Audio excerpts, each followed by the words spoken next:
வணக்கம். இப்போ இன்றைக்கி வந்து மாப்பிள்ளை சம்பா அரிசி இதனுடைய பயன்கள், மருத்துவ குணங்கள், அதே மாதிரி இது எப்படி வந்து ரொம்ப ஈஸியாக சமைக்க முடியும் அப்படின்றத நம்ம பார்க்க போகிறோம். இதை பற்றி தெரிஞ்சுக்கிறதுக்கு இந்த வீடியோவை ஃபுல்லாக பாருங்கள். அதுக்கு முன்னாடி நம்ம சேனலுக்கு இன்னும் சப்ஸ்கிரைப் பண்ணால் சப்ஸ்கிரைப் பண்ணிக்கோங்க. பக்கத்தில் இருக்கக்கூடிய பெல் பட்டனையும் கிளிக் பண்ணிக்கோங்க.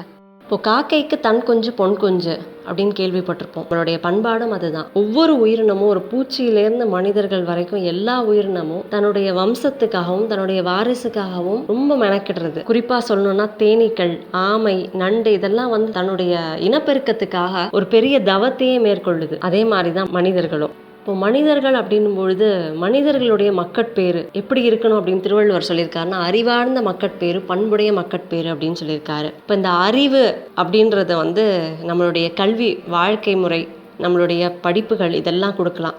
ஒரு இன்ஜினியராக இருந்தாலும் சரி, ஒரு மெடிசனாக இருந்தாலும் சரி, இல்லை எந்த ஒரு படிப்பாக இருந்தாலும் இதெல்லாம் வந்து ஸ்கூல் காலேஜஸ் கொடுக்கும். ஆனால் சிறந்த பண்புகளையும் அந்த துணிவையும் கொடுக்கறது அது பெற்றோர்கள் மூலமாகவும், அதுக்கு முன்னாடி நம்முடைய முன்னோர்கள், மூதாதையர்கள், நம்முடைய மரபு மூலமாக தான் வந்து இது இந்த குழந்தைகளுக்கு வரும். அதாவது பெற்றோர்களுடைய மரபணு மூலமாக அந்த உயிரணுலேருந்து குழந்தைகளுக்கு கிடைக்கும். அதுதான் வந்து சிறந்த மக்கட்பேரை கொடுக்கும். மாடர்ன் மெடிசன் எப்படி சொல்லுதுன்னா, பேரண்ட்ஸோட ஹெல்தியான ஜீன் தான் வந்து குழந்தைங்களை உடல் வளமும் மன வளமும் சிறப்பாக இருக்க குழந்தைகளை உருவாக்கும் அப்படின்னு சொல்லுது. இப்போ இது எல்லாத்தையும் உருவாக்கக்கூடியது அப்படின்றது அந்த ஜீன் தான். அந்த ஜீன் அதாவது மரபணு தான் வந்து ஆரோக்கியமான மரபணுவா இருக்கும் பொழுது மட்டும்தான் நல்ல ஒரு மக்கட்பேறு, நல்ல ஒரு அடுத்த தலைமுறையை நம்ம உருவாக்க முடியும். இந்த தலைமுறையை உருவாக்குறதுக்காக நம்முடைய பாரம்பரியத்துல நிறைய விஷயங்கள் மறைஞ்சாலும் ஒரு 30 வருஷங்களுக்கு முன்னாடி இருந்த ஒரு சிறந்த விளையாட்டு அப்படின்றது தான் வீர விளையாட்டுன்னு சொல்லுவோம். இளவட்ட கல்லை தூக்குறது. அது என்ன இளவட்ட கல்லை தூக்குறது அப்படின்னா, ஒரு பெரிய கல் இருக்கும், அந்த கல்லை வந்து தூக்குறவங்களுக்கு தான் வந்து பொண்ணை கல்யாணம் பண்ணி கொடுப்பாங்க. நம்மளும் நிறைய படங்கள்ல இதை பார்த்துருப்போம்.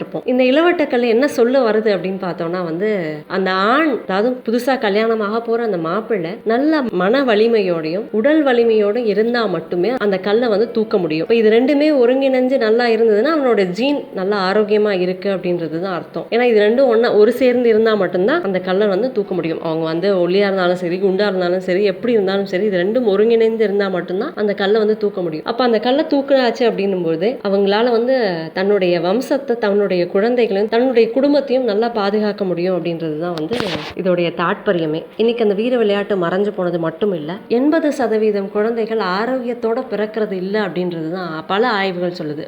சரி, இப்போ இந்த ஜீன் வந்து எப்படி ஆரோக்கியமான ஜீனா இருக்கிறது இந்த காலகட்டத்திலையும் அப்படின்னு பார்த்தோம்னா, அதுக்காக தான் நமக்கு வந்து இந்த மாப்பிள்ளை சம்பா அரிசி அப்படின்னு வந்து ஒரு அரிசி வகையே இருக்கு. இந்த அரிசி வகை இன்னைக்கு நேற்று வந்தது கிடையாது. காலமாக நம்ம முன்னோர்கள் பயன்படுத்திட்டு இருந்த ஒரு அரிசி. அதனால தான் இதோட பேரே வந்து மாப்பிள்ளைகளுக்கான அரிசின்றனால மாப்பிள்ளை சம்பா அரிசின்னு வந்தது. புதுசாக திருமணமாக போகிற ஆணுக்காகவும் பெண்ணுக்காகவும் இருக்கக்கூடிய அரிசி வகைகளில் ஆணுக்கான ஒரு சிறந்த அரிசி இது. பூ போல இருக்கக்கூடிய பெண்களுக்கு அப்படின்னு பார்த்தோம்னா பூங்கார அரிசி நமக்கு இருக்கு. இப்போ ஆண்களுக்கான இந்த மாப்பிள்ளை சம்பா அரிசியோட ஸ்பெஷாலிட்டி என்னன்னு பார்த்தோம்னா, திருமணமாக போகிற ஆண்கள் ஒரு 6 மாதத்துக்கு முன்னாடியிலேருந்து இந்த அரிசியில் செய்யக்கூடிய உணவுகள், சாதமாக இருக்கட்டும், இட்லி தோசையாக இருக்கட்டும், மற்ற பலகாரங்களாக இருக்கட்டும், எல்லா இந்த அரிசியில் செய்யக்கூடிய உணவுகளை சாப்பிடும் பொழுது அவங்களுடைய ஜீன் ஆரோக்கியமான ஜீனாக இருக்கும் அப்படின்றது தான். நல்ல ஆரோக்கியமான தலைமுறையினரை உருவாக்க முடியும் அப்படின்றது தான் வந்து இந்த அரிசியோடைய சிறப்பு. சரி, மாப்பிள்ளைகள் மட்டும்தான் இந்த அரிசியை சாப்பிடலாமா அப்படின்னா, எல்லாருமே இந்த அரிசியை சாப்பிடலாம். அடுத்த தலைமுறையே உருவாக்கக்கூடிய சிறந்த அரிசி அப்படின்னும் பொழுது நமக்கு இருக்கக்கூடிய பிரச்சனைகள், உடல் ரீதியான பிரச்சனைகளை, ஹார்மோன் ரீதியான பிரச்சனைகள், மன ரீதியான பிரச்சனைகளையும் சீராக்கக்கூடிய தன்மை இந்த மாப்பிள்ளை சம்பா அரிசிக்கு இருக்கு. சர்க்கரை வியாதி உள்ளவங்க, நரம்பு தளர்ச்சி உள்ளவங்க, இவங்க எல்லாருமே இந்த மாப்பிள்ளை சம்பா அரிசியை அன்றாடம் பயன்படுத்தும் போது நல்ல ஒரு ரிசல்ட்டை வந்து நம்ம ஒரு மாசம் சாப்பிட்டோன்னே வந்து பார்க்கலாம். அது மட்டும் இல்லை, இந்த மாப்பிள்ளை சம்பா அரிசி என்ன விதங்கள்ல பயன்படுத்தினா வந்து நரம்பு தளர்ச்சி சரியாகும், அதே மாதிரி இட்லி தோசை எப்படி பண்ணலாம் அப்படின்ற வீடியோஸும் நம்மளுடைய சேனல்ல இருக்கு. கண்டிப்பா அதையும் பாருங்க. இன்னொன்று ரொம்ப முக்கியமான விஷயம், இவ்வளவு பெனிஃபிட்ஸ் இந்த மாப்பிள்ளை சம்பால இருக்கு அப்படின்னு சொன்னது எல்லாமே ரெட் கலர்ல இருக்கக்கூடிய அன்பாலிஷ்டு மாப்பிள்ளை சம்பா அரிசியில தான் இருக்கு. மாப்பிள்ளை சம்பா அரிசியும் பாலிஷ் பண்ணது இல்லைன்னா வந்து செமி பாலிஷ் பண்ண அரிசி கண்டிப்பா யூஸ் பண்ணாதீங்க. ஏன்னா அதுல வந்து வைட்டமின் பி சத்துக்கள் குறைஞ்சு போயிருக்கும். நரம்பு சம்பந்தமான பிரச்சனைகள் மட்டும் இல்லை, நம்மளுடைய புதுசா கல்யாணமாக போற மாப்பிள்ளைகளுக்கு தேவையான எல்லா சத்துக்களுமே வந்து பாலிஷ் பண்ணாத ரெட் கலர் அரிசியில தான் இருக்கு. இப்போ இந்த மாப்பிள்ளை சம்பா அரிசியை எப்படி ஈஸியா வந்து நம்ம சாதமாக குக் பண்ணலாம் அப்படின்றதையும் பார்க்கலாம். ஏன்னா நிறைய பேருக்கு வந்து இது கொஞ்சம் நல்லா திக்கான ரைஸ் அப்படின்றதுக்காக கொஞ்சம் வேக வைக்கிறது கஷ்டமாக இருக்குன்னு உடச்செல்லாம் வேக வைக்கிறாங்க. அப்படியெல்லாம் எதுவுமே தேவையில்லை. நல்லா சாஃப்டாகவே அரிசி வேகும். ஸோ நம்ம நார்மலாக வேக வைக்கிற மாதிரியே வேக வைக்கலாம். ஆக்சுவலாக அந்த மாப்பிள்ளை சம்பா அரிசி வேக வைக்கிறதுல ஒரு 2-3 மெத்தட் இருக்குது. அது நான் ரொம்ப சிம்பிளான ஈஸியான ஒரு மெத்தட் இங்கே கொடுக்குறேன். இப்போ இதுக்கு பார்த்தோன்னா வந்து நம்ம மண் சட்டியில் தான் இதில் வேக வைக்க போகிறோம். ஏன்னா ஈஸியாகவும் ரொம்ப ஃபாஸ்ட்டாகவும் குக் ஆகிறது இதில் தான். இன்னொன்று நம்ம இந்த மெத்தடில் நம்ம குக் பண்ணும்போது வந்து நமக்கு கேஸும் வந்து ரொம்ப அதிகமாக செலவாகாது. ஸோ ரொம்ப ஈஸியாகவும் நம்ம குக் பண்ண முடியும். ஸோ இப்போ இதுக்கு வந்து நான் எப்படி பண்ணுறேன் அப்படின்னு பார்த்தோன்னா, ஆக்சுவலாக நமக்கு மினிமம் 2 ஹவர்ஸாவது ரைஸ் ஊறணும். ஸோ நம்ம ஏர்லி மார்னிங் குக் பண்ண போகிறோம் அப்படின்னா வந்து நம்ம முன்னாடி நாள் நைட்டே கூட ஊற வச்சிடலாம். ஸோ தட் நமக்கு ஒரு 6-7 ஹவர்ஸ் அரிசி ஊறி இருக்கும், பரவாயில்ல. அப்படி இல்லை நம்ம காலையில் தான் குக் பண்ண போகிறோன்னா 2 ஹவர்ஸ் ஊறினாலே போதும். ஸோ ஃபர்ஸ்ட் நான் வந்து மாப்பிள்ளை சம்பா அரிசி எடுத்துக்கிறேன். ஆக்சுவலாக இதில் வந்து 1 கப் ரைஸ் நான் எடுத்துக்கிறேன். ஸோ 1 கப் ரைஸ் அப்படின்போது 2 பேர் சாப்பிட்லாம். ஸோ அந்தளவு இது. ஸோ 1 கப் ரைஸை வந்து நான் நல்லா வாஷ் பண்ணிவிட்டு, ரொம்ப இம்பார்ட்டன்ட் ரைஸில் வந்து ட்ரெடிஷ்னல் ரைஸில் பார்த்தோன்னா நம்ம வந்து அரிசியை கழுவிட்டு தான் நம்ம வந்து ஊற வைக்கணும். ஊற வச்சதுக்கப்புறமா கழுவுறதுல நிறைய சத்துக்கள் போயிடும். ஸோ அதனால் நல்லா வாஷ் பண்ணிக்கிறோம் ஃபர்ஸ்ட்டு. வாஷ் பண்ணிவிட்டு நம்ம வந்து ஊற வைக்கிறோம். ஸோ இப்போ பார்த்தோன்னா ஒரு 2 ஹவர்ஸ் நான் ஊற வச்சுருக்கேன். ஸோ 2 ஹவர்ஸ் கழித்து நமக்கு அரிசி நல்லா ஊறிருக்கு. இந்த அரிசி பார்த்தோன்னாலே நமக்கு தெரியும், அந்த ஒரு லைட்டு அந்த ஊறினதோட அந்த கலர் எஃபெக்ட் கூட அதில் இருக்கும். லைட்டாக ஒரு ரெட்டிஷ் கலரில் ரொம்ப லைட்டாக தான் இருக்கும்.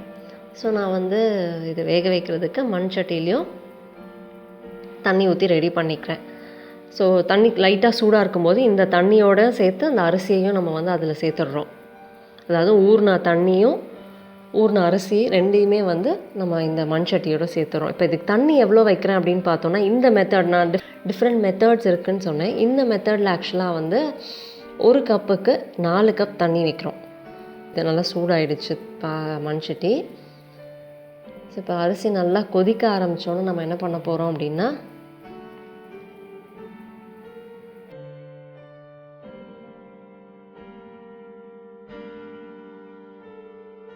ஸோ இப்போ அரிசி நல்லா கொதிக்க ஆரம்பிச்சிடுச்சு. ஸோ இப்போ நம்ம என்ன பண்ண போகிறோம் அப்படின்னா வந்து, இது நல்லா ஃபர்ஸ்ட் கொதி வருதுல்ல, ஜஸ்ட் நல்லா கொதி வந்த உடனே ஒரு 2-3 மினிட்ஸில் வந்து நம்ம ஸ்டவ் ஆஃப் பண்ணிவிட்டு இதை வந்து மூடி வச்சிட போகிறோம். எவ்வளோ நேரம் மூடி வைக்க போகிறோம் அப்படின்னு பார்த்தோன்னா, கிட்டத்தட்ட ஒரு minimum 1/2 an hour to 45 minutes. So 45 minutes 1/2 an hour கழித்து நீங்கள் வந்து இப்போ ஓப்பன் பண்ணி பார்த்தீங்கன்னா இந்த மாதிரி ஓரளவுக்கு நல்லா வெந்து இருக்கும். ஸோ இப்போ இந்த ஸ்டேஜில் இருக்கும். ஸோ இந்த ஸ்டேஜில் நம்ம திருப்பி வந்து நம்ம ஸ்டவ் ஆன் பண்ணிட்டோம் அப்படின்னா அந்த மீதி பேலன்ஸ் இருக்க தண்ணியில் திருப்பி வந்து சுட ஆரம்பிக்கும். இந்த சூட்லேயே வந்து அது நல்லா இன்னும் மலர்ந்து வேக ஆரம்பிச்சிடும். ரொம்ப ஈஸியாகவும் சிம்பிளாகவும் நம்ம வந்து இப்படி ரைஸ் வேக வைக்க முடியும். ஸோ இப்போ பார்த்தோன்னா நல்லா வெந்துருச்சு அரிசி. ஸோ அந்த பேலன்ஸ் இருக்குது. நம்ம வந்து தண்ணி வந்து வடிகட்ட போகிறது கிடையாது, அப்படியே வந்து நரக்கட்டி தான் வந்து வேக விட போகிறோம். ஏன்னா நிறைய சத்து வந்து இந்த மாப்பிள்ளை சம்பா அரிசி வடிகஞ்சியில் இருக்குது. அதோடு சேர்த்து தான் வந்து நம்ம வேக வைக்க போகிறோம். அதனால் நான் என்ன பண்ணுறேன், இது அப்படியே அந்த தண்ணி ஜஸ்ட் இன்னும் கொஞ்சம் நேரம் ஒரு 2-3 மினிட்ஸ் நல்லா இதுவாகிடும். ஸோ நமக்கு சாதமும் நல்லா வெந்துடும். ஸோ இந்த டைமில் வந்து நம்ம ஆஃப் பண்ணி திருப்பி மூடி வைக்க போகிறோம். ஸோ இந்த மாதிரி திருப்பி ஆஃப் பண்ணி மூடி வச்சுட்டு ஒரு 10-15 மினிட்ஸில் நம்ம வந்து எடுத்து பார்த்தோம் அப்படின்னா வந்து நல்லா அரிசி குக் ஆகிருக்கும். ஸோ ஓவரால் டைம் நம்ம குக் பண்ணது அப்படின்னு பார்த்தோன்னா, ஃபர்ஸ்ட் ஒரு 5 to 7 minutes இருக்கும். அந்த நல்லா ஃபர்ஸ்ட் கொதி வந்தோடனே நம்ம ஆஃப் பண்ணிவிடுவோம். அதுக்கப்புறமா நம்ம வந்து ஒரு 1/2 an hour 45 minutes கழித்து பார்த்தோன்னா ஒரு 10 to 15 minutes நம்ம வந்து குக் பண்ணியிருப்போம். மாப்பிள்ளை சம்பா அரிசி ரொம்ப ஈஸியாக குக் பண்ணிட முடியும். ரொம்ப சத்தானது மட்டும் இல்லை, நல்லா டேஸ்டானது. இன்னொன்று நிறையா பேர் இதை வந்து ட்ரை பண்ணி பார்த்துட்டிங்க அப்படின்னா வந்து கண்டிப்பாக விரும்பி சாப்பிடுவீங்க. ஸோ இந்த வீடியோ உங்களுக்கு பிடிச்சிருந்ததுன்னா லைக் பண்ணுங்கள், ஷேர் பண்ணுங்கள், கமெண்ட் பண்ணுங்கள். ஸோ நம்ம சேனலுக்கு சப்ஸ்கிரைப் பண்ணலைன்னா சப்ஸ்கிரைப் பண்ணிக்கோங்க. பக்கத்தில் இருக்க நோட்டிஃபிகேஷன் பெல் பட்டனையும் கிளிக் பண்ணிக்கோங்க. தேங்க்யூ.